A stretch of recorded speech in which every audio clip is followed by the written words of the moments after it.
ಸ್ನೇಹಿತರೆ, ನಮಸ್ಕಾರ. ಕನ್ನಡದ ಕುಚಿಕುಗಳು ಒಂದು ಕಾಲದ ಆತ್ಮೀಯ ಸ್ನೇಹಿತರು.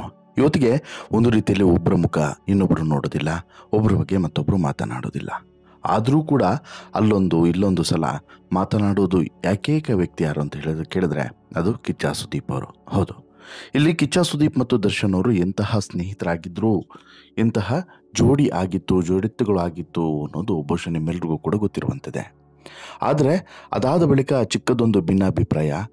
ಈ ದರ್ಶನ್ ಆಲ್ಮೋಸ್ಟ್ ಅಲ್ಲಿ ಎಲ್ಲರ ಜೊತೆಗೂ ಕೂಡ ನಿಷ್ಠುರ ಮಾಡ್ಕೊಂಡಿದ್ದೆ. ಹೀಗೆ ಇವರ ಮಾತನ್ನು ಕೇಳಿ ಎಣ್ಣೆ ಏಟಲ್ಲೇನೋ ಮಾತನಾಡಿ ಆ ಮೌಲ್ಯಯುತವಾದಂತಹ ಸ್ನೇಹಿತರನ್ನು ಕಳ್ಕೊಳ್ಳೋದು ಮಾತ್ರವಲ್ಲದೆ ಇವತ್ತು ದರ್ಶನ್ ಪರಿಸ್ಥಿತಿ ಹೀಗೆ ಈ ರೀತಿ ಆಗೋದಕ್ಕೆ ನೇರವಾದಂಥ ಕಾರಣಕರ್ತರು ಯಾರು ಅಂತೇಳಿ ಕೇಳಿದ್ರೆ, ಜೊತೆಗೆ ಕಾರಣ ಏನು ಅಂತೇಳಿ ಕೇಳಿದ್ರೆ ಇವೇ ಎಲ್ಲ ಕಾರಣಗಳು ಅಂತ ಕೂಡ ಹೇಳ್ಬೋದು.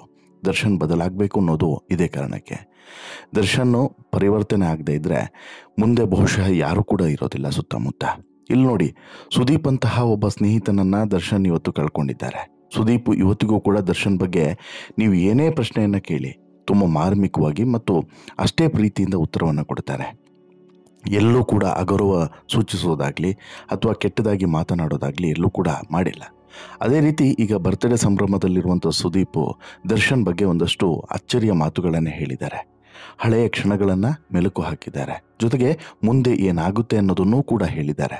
ಹಾಗಾದರೆ ಏನು ಹೇಳಿದ್ದಾರೆ ಎಲ್ಲವನ್ನು ಕೂಡ ನೋಡ್ತಾ ಹೋಗೋಣ. ಅದಕ್ಕಿಂತ ಮುಂಚೆ ನೀವಿನ್ನೂ ಕೂಡ ನಮ್ಮ ಚಾನಲನ್ನು ಸಬ್ಸ್ಕ್ರೈಬ್ ಮಾಡಿಲ್ಲ ಅಂದರೆ ದಯವಿಟ್ಟು ಕೂಡಲೇ ಸಬ್ಸ್ಕ್ರೈಬ್ ಮಾಡಿ ಸ್ನೇಹಿತರೆ.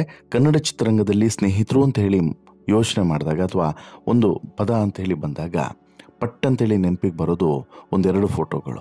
ಯಾವುದು ಅದು? ಒಂದು ಅಂಬರೀಷ್ ಮತ್ತು ವಿಷ್ಣುವರ್ಧನ್ ಆದರೆ ಮತ್ತೊಂದು ದರ್ಶನ್ ಮತ್ತು ಸುದೀಪ್ ಅವ್ರದ್ದು. ಇವರಿಬ್ಬರು ಕೂಡ ಜೊತೆಗಿದ್ದಂಥ ಸಂದರ್ಭದಲ್ಲಿ, ಯಾರು ದರ್ಶನ್ ಮತ್ತು ಸುದೀಪು ಒಟ್ಟಿಗಿದ್ದಂಥ ಸಂದರ್ಭದಲ್ಲಿ ಒಂದಷ್ಟು ವಿರೋಧಿಗಳಿಗೆ ಭಾರಿ ಭಾರಿ ಉರಿ ಇತ್ತು ಈ ಜೋಡಿಯನ್ನು ನೋಡಿ. ಏನು ಸ್ನೇಹಿತರಪ್ಪ, ಒಬ್ರಿಗೊಬ್ರು ಬಿಟ್ಕೊಡಲ್ಲ ಅಂತೇಳಿ. ಬಟ್ ನೋಡಿ, ಅವರ ಪ್ರಾರ್ಥನೆ ಫಲಿಸ್ತು, ಅವರ ಲೆಕ್ಕಾಚಾರ ಒಂದು ರೀತಿಯಲ್ಲಿ ವರ್ಕೌಟ್ ಆಯಿತು.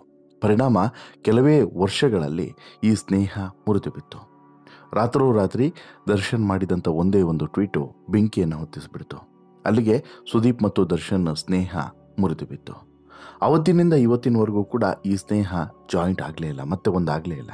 ಪ್ರತಿ ಸಾರಿಯೂ ಕೂಡ ಒಂದಾಗುತ್ತೆ ಅಂತೇಳಿ ಅನಿಸ್ಕೊಳ್ಳೋದು, ಬಟ್ ಅಷ್ಟೊತ್ತಿಗೆ ಬೇರೆ ಏನಾದರೂ ಭಿನ್ನಾಭಿಪ್ರಾಯ ಬಂದು ಮತ್ತೆ ದೂರ ಆಗೋದು. ಸುದೀಪ್ ಹೇಳಿದಂತೆ ಇದಕ್ಕೆ ಮುಖ್ಯವಾದಂಥ ಕಾರಣ ಮತ್ತು ಮೂಲ ಕಾರಣ ಏನು ಅಂತೇಳಿ ಕೇಳಿದ್ರೆ ಅದು ಅವರಿಬ್ಬರಿಗೆ ಬಿಟ್ಟರೆ ಬೇರೆ ಯಾರಿಗೂ ಕೂಡ ಗೊತ್ತಿಲ್ಲ. ಉಳಿದವರೆಲ್ಲರೂ ಕೂಡ ಹೇಳ್ತಿರೋದು ಅಂತೆಕಂತೆಗಳು ಮಾತ್ರ. ಆದರೂ ಕೂಡ ನೀವೊಂದು ಗಮನಿಸಿರಬಹುದು, ಅವತ್ತಿನಿಂದ ಇವತ್ತಿನವರೆಗೂ ಕೂಡ ದರ್ಶನ್ ಬಗ್ಗೆ ಒಂದೇ ಒಂದು ಕೆಟ್ಟ ಮಾತನ್ನು ಸುದೀಪ್ ಎಲ್ಲೂ ಕೂಡ ಆಡಿಲ್ಲ, ಬಾಯಿ ತಪ್ಪಿಯೂ ಕೂಡ ಆಡಿಲ್ಲ, ತಮಾಷೆಗೂ ಕೂಡ ಹೇಳಿಲ್ಲ. ಅಷ್ಟೇ ಗೌರವದಿಂದ ಸುದೀಪ್ ದರ್ಶನ್ ಬಗ್ಗೆ ನಡೆದುಕೊಂಡಿದ್ದಾರೆ. ಇನ್ಫ್ಯಾಕ್ಟು ದರ್ಶನ್ಗೂ ಕೂಡ ಸುದೀಪ್ ಪ್ರಶ್ನೆ ಬಂದಾಗ ದರ್ಶನ್ ಉತ್ತರ ಕೊಡದೆ ಹೋಗಿದ್ದಾರೆ. ಹಾಗಾಗಿ ಇಲ್ಲಿ ಒಂದು ರೀತಿಯಲ್ಲಿ ಅವರ ನಡುವೆ ಈ ಭಿನ್ನಾಭಿಪ್ರಾಯದ ಗೋಡೆ ಇದೆಯಲ್ಲ, ಅದು ದೊಡ್ಡ ಆಗ್ತಾನೆ ಹೋಯಿತು. ಎಲ್ಲೂ ಕೂಡ ಅದು ಸಣ್ಣ ಆಗಲಿಲ್ಲ ಅಥವಾ ಸರಿ ಹೋಗುವಂಥ ಲಕ್ಷಣವೂ ಕೂಡ ಕಾಣಿಸ್ಲಿಲ್ಲ. ಹಾಗಂದ ಮಾತ್ರಕ್ಕೆ ಇವರಿಬ್ಬರ ನಡುವೆ ಆ ಪ್ರೀತಿ ಮತ್ತು ಆ ಗೌರವ ಇಲ್ಲ ಅಂತಲ್ಲ, ಇವತ್ತಿಗೂ ಕೂಡ ಇದೆ. ಇವರಿಬ್ಬರು ಕೂಡ ಒಂದು ಕಾಲದಲ್ಲಿ ಕುಚಿಕುಗಳಾಗಿದ್ದಂಥ ಸಂದರ್ಭದಲ್ಲಿ ಇವತ್ತು ಮುನಿಸ್ಕೊಂಡಿರ್ಬೋದು, ಬಟ್ ಹಳೆಯ ಘಟನೆಗಳನ್ನು ಆಗಾಗ ಮೆಲುಕು ಹಾಕೋದು ಇಬ್ಬರು ಕೂಡ ಮರೆತಿಲ್ಲ. ಇದಕ್ಕೆ ಹೊಸದೊಂದು ಸೇರ್ಪಡೆ ಅಂತ ಹೇಳಿದರೆ ಇದೇ ದರ್ಶನ್ ಅವರ ಫಾರ್ಮ್ ಹೌಸ್ನಲ್ಲಿ ನಡೆದಂಥ ಒಂದು ಘಟನೆಯನ್ನು ಸುದೀಪ್ ವಿವರಿಸಿರೋದು. ಹೌದು, ಬಹುಶಃ ಇವರ ಸ್ನೇಹ ಎಷ್ಟು ಗಟ್ಟಿಯಾಗಿತ್ತು ಅನ್ನೋದಕ್ಕೆ ಸಾಕ್ಷಿ ಇದು ಅಂತಲೂ ಕೂಡ ಅನಿಸುತ್ತೆ. ದರ್ಶನ್ ಅವರ ಫಾರ್ಮ್ ಹೌಸ್ಗೆ ಸುದೀಪ್ ಆಗಾಗ ಹೋಗ್ತಾ ಇದ್ರು. ಒಂದು ಫ್ರೀ ಇದ್ದಂಥ ಸಂದರ್ಭದಲ್ಲಿ ಹೋಗೋದು ಬರೋದು ಎಲ್ಲದೂ ಕೂಡ ಇತ್ತು. ಆ ಸಂದರ್ಭದಲ್ಲಿ ದರ್ಶನ್ ಫಾರ್ಮ್ ಹೌಸ್ಗೆ ಒಂದು ದಿನ ಹೋದಂತಾಗ ಅಲ್ಲಿದ್ದಂಥ ಕುದುರೆ, ದರ್ಶನ್ಗೆ ನಿಮ್ಗೆ ಗೊತ್ತಲ್ವಾ, ದರ್ಶನ್ 2-3 ಕುದುರೆಯನ್ನು ಸಾಕಿದ್ದಾರೆ. ಒಂದು ಕುದುರೆಯನ್ನು ತೋರಿಸ್ಬಿಟ್ಟು ಬಾ ಮಗ 10 ಕುದುರೆ ಮೇಲೆ ಅಂತ ಹೇಳ್ಬಿಟ್ಟು ಹೇಳ್ತಾರಂತೆ. ಆಗ ದರ್ಶನ್ ಹೇಳಿದ್ರಲ್ಲ ಅಂತ ಹೇಳ್ಬಿಟ್ಟು ಬೇಡ ಅಂತಲೇ ಭಯದಲ್ಲೇ ಆ ಕುದುರೆಯನ್ನು ಹತ್ತು ಬಿಡ್ತಾರಂತೆ. ಕುದುರೆ ಹತ್ಬಿಟ್ಟು ನೋಡಿದ್ರೆ ಆ ಕುದುರೆ ಸ್ಟಾರ್ಟಿಂಗಲ್ಲಿ ನಿಧಾನಕ್ಕೆ ಹೋಗುತ್ತಾ, ನಂತರ ಸ್ವಲ್ಪ ಸ್ಪೀಡ್ ಹೋದಾಗ ಆವಾಗ ಒಂದು ರೀತಿಯಲ್ಲಿ ಜೀವ ಬಾಯಿ ಬಂದಂಗೆ ಆಗಿತ್ತಂತೆ.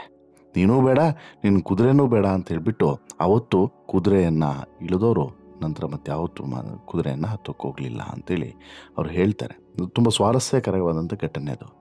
ಅಂದರೆ ಒಂದು ಕುದುರೆ ಮೇಲೆ ಅವನು ಹೋಗಿ ಸರಿಯಾಗಿ ಬಿದ್ದ, ಅದನ್ನು ನೋಡಿದ ತಕ್ಷಣವೇ ಕೆಳಗಿಳಿಸಪ್ಪ ಅಂತೇಳಿ ಹೇಳಿದ್ಬಿಟ್ಟೆ, ಆಗಲೇ ಇಲ್ಲ.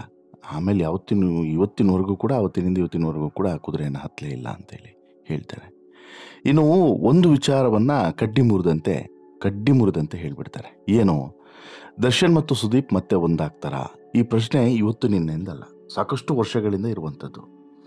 ಅಲ್ಲಿ ಸುದೀಪ್ ಸ್ವಲ್ಪ ಖಾರವಾಗಿ ಉತ್ತರವನ್ನು ಕೊಡ್ತಾರೆ.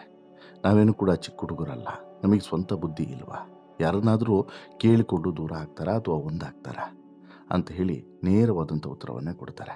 ಅಂದರೆ ಇಲ್ಲಿ ಒಂದು ಪ್ರಶ್ನೆ ಇದೆ. ದರ್ಶನ್ ಸುದೀಪ್ ಒಂದಾಗಬೇಕು ಅನ್ನೋದು ಎಲ್ಲರ ಬಯಕೆ, ಆದರೆ ಒಂದಾಗೋದಿಲ್ಲ ಅಂತೇಳಿ ಪದೇ ಪದೇ ಹೇಳ್ತಾನೆ ಇದ್ದಾರೆ. ಸುದೀಪ್ ಮತ್ತು ದರ್ಶನ್ ಎಂತಹ ಸ್ನೇಹಿತರಾಗಿದ್ರು, ಇವಾಗ ಯಾಕೆ ದೂರ ಆದರು ಒಬ್ರಿಗೂ ಕೂಡ ಗೊತ್ತಿಲ್ಲ. ಈಗ ನೋಡಿ ಆ ಒಂದು ಗ್ಯಾಪ್ ಏನಿದೆ, ಆ ಒಂದು ಗ್ಯಾಪ್ ಏನಿದೆ ಇನ್ನಷ್ಟು ಹೆಚ್ಚಾಗೋದಕ್ಕೇ ಈ ಡೆವಿಲ್ ಮತ್ತು ಮಾರ್ಕ್ ಸಿನಿಮಾ, K47 ಸಿನಿಮಾ ಒಟ್ಟಿಗೆ ಬರ್ತಿರೋದು ಕೂಡ ಒಂದು ಬೇಡವಾಗಿತ್ತು. ಬಟ್ ಇಂಥದ್ದೊಂದು ಕೆಟ್ಟ ನಿರ್ಧಾರವನ್ನು ಇಬ್ಬರು ಕೂಡ ತೆಗೆದುಕೊಂಡಿದ್ದಾರೆ. ಆದರೂ ಕೂಡ ಸುದೀಪ್ ಇಲ್ಲಿ ಹೇಳ್ತಾರೆ, ಡೆವಿಲ್ ಸಿನಿಮಾಗೆ ಒಳ್ಳೆಯದಾಗಲಿ, ಯಾವುದೇ ಚಿತ್ರ ಆದರೂ ಕೂಡ ಗೆಲ್ಲಬೇಕು, ಅವರ ನೋವು ಅವರಿಗಿರುತ್ತೆ, ಅವರ ಫ್ಯಾನ್ಸ್ಗೂ ಕೂಡ ನೋವಿದೆ. ಇಂಥ ಸಮಯದಲ್ಲಿ ನಾವು ಮಾತನಾಡಬಾರ್ದು, ತಪ್ಪಾಗ್ತದೆ.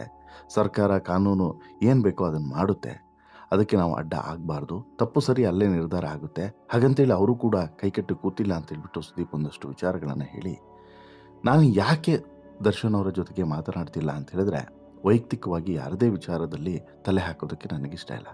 ಕೆಲವು ವಿಚಾರದಲ್ಲಿ ನಾವು ಮಾತನಾಡಿದ್ರೂ ಕೂಡ ತಪ್ಪಾಗ್ತದೆ, ಮಾತನಾಡುವುದು ಮತ್ತಷ್ಟು ಕೆಡಿಸಿ ಬಿಡ್ತದೆ. ಖಂಡಿತ ದರ್ಶನ್ ಜೊತೆಗೆ ಒಳ್ಳೆ ಕ್ಷಣಗಳನ್ನು ಕಳೆದಿದ್ದೇನೆ. ಬಳಿಕ ಏನಾಯಿತು, ಅದಕ್ಕೆ ಕಾರಣ ಏನು, ಯಾರಿಗೂ ಕೂಡ ಬೇಕಾಗಲ್ಲ, ಬೇಕಾಗಿನೂ ಕೂಡ ಇಲ್ಲ, ನಮ್ಗದು ಗೊತ್ತಾಗಿರ್ತದೆ.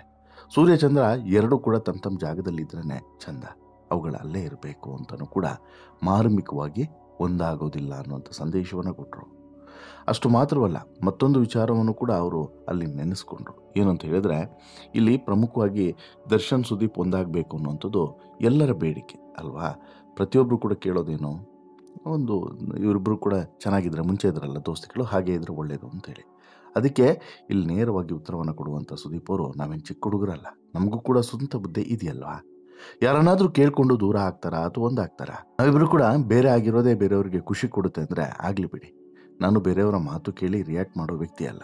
ಕಣ್ಮುಂದೆ ನಡೆಯೋದನ್ನೇ ನಂಬೋದು, ನಮ್ಮ ಸತ್ಯಗಳೇನು ಅನ್ನೋದು ನಮಗೆ ಗೊತ್ತಿದೆ ಅಂತಲೂ ಕೂಡ ಮತ್ತೆ ಒಂದು ಕೌಂಟರನ್ನು ಕೊಟ್ಟಿದ್ದಾರೆ.